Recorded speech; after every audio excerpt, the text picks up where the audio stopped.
Pagkain nila guys, oh.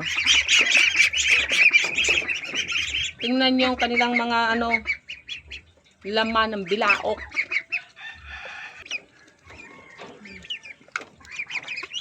Yung mga laga natin guys, oh, yan ay 20. Ang mga dilaw pa yung kanilang mga balahibo, magpapalit yan. Siguro mga isang buwan pa rin. Mga ano na yan. Tapos, di ba? Antitikas, tingnan nyo naman, oh, sa busog. Kuya bate, ayan.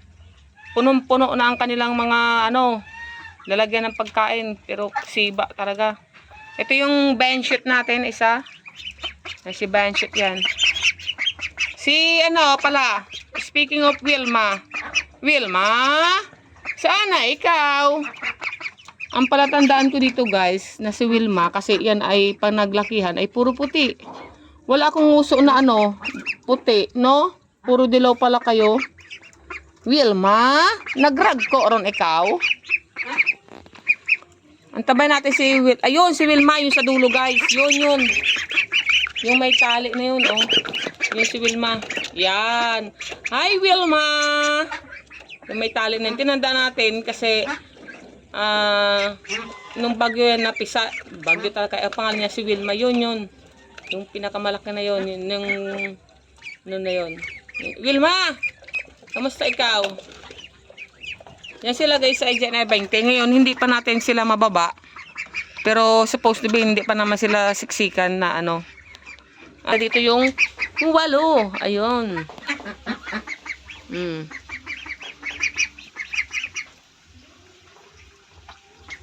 Yun yung butas natin na yun guys, doon. Depositohan yun, diretsyon doon. Ito yung buong depositohan natin. Yan. Depositohan ng ilalim yan. Wala tayong tapon sa labas na pops niyan. Ano? Kamusta kayo mga my dear? Kamusta na kayo? Oh, kakakak daw. Ito yung medyo ano, napuril. Pero hoping na katulad ni Wilma ay humabol ito. Bumukag yun. Ano? Wait lang. O yan ating mga piso. Talagang ganadong kam. Ito yan ang bansot natin isa oh. Yan. Laki nila guys, imagine niyo. Ito baga naman kumain. Pag hindi 3 times, 5 times, di ba? Sino ba ang hindi lalaki niyan? Diba?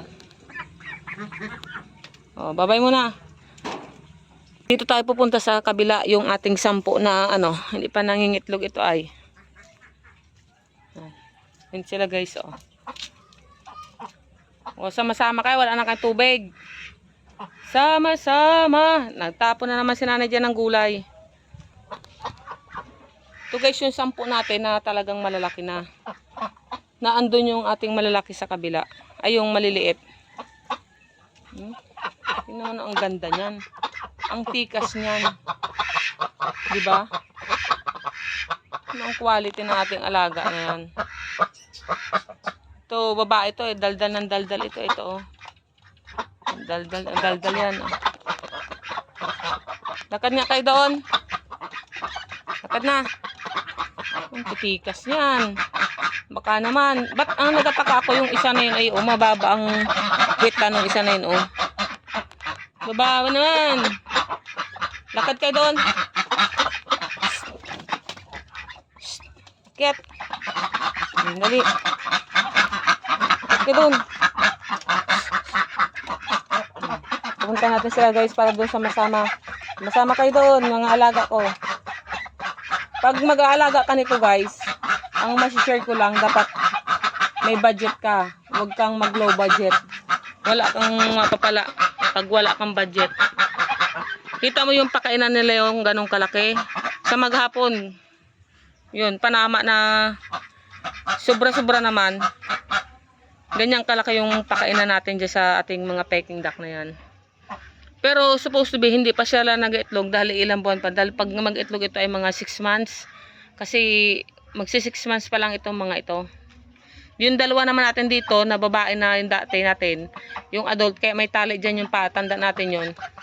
Kasi sila ay naglugon. Naglugon sila, naglugon. O, yan yung update sa ating mga alaga. Tapos meron tayong sisiw, kaso nga, 4 yon. Nasyugi yung isa, hindi ko alam baka nag-fly away na yung isa, wala na doon sa kulungan. May 3 tayo, hoping na malakas yung 3 na yun. Punta natin. O, bye-bye muna. Bye-bye mga piso.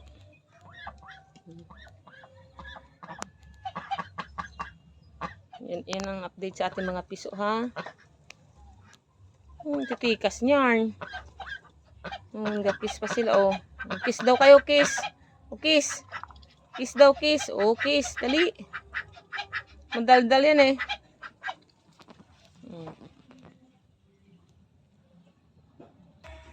Ito yung 3 natin na sisiw. Ilang days pa lang ito sila. Ilang araw pa lang. 3 days yata o 3 days. Yan. 3 lang talaga. 3. Nasaan na yung isa? Ayun. 3 lang talaga sila, guys. Nawala na yung isa. Nagpaalam na. Gahat ng tubig. 3 lang, guys, na nabuhay. 3. Ginkaho natin, pero may kulungan na sila dito na kaganyan. Pak! Ganun talaga. Yan yung ating mga alaga ngayon. Gano'ng karami. Kaya kung gusto mo mag-alaga ng Peking Duck, dapat may budget ka. Pag low budget ka, wag muna. Yun yung masasuggest ko sa may mga ibig. At kung gusto niyo subukan, subukan nyo na. Para malaman nyo kung totoo yung sinasabi ko. Bye-bye. Bye-bye, guys.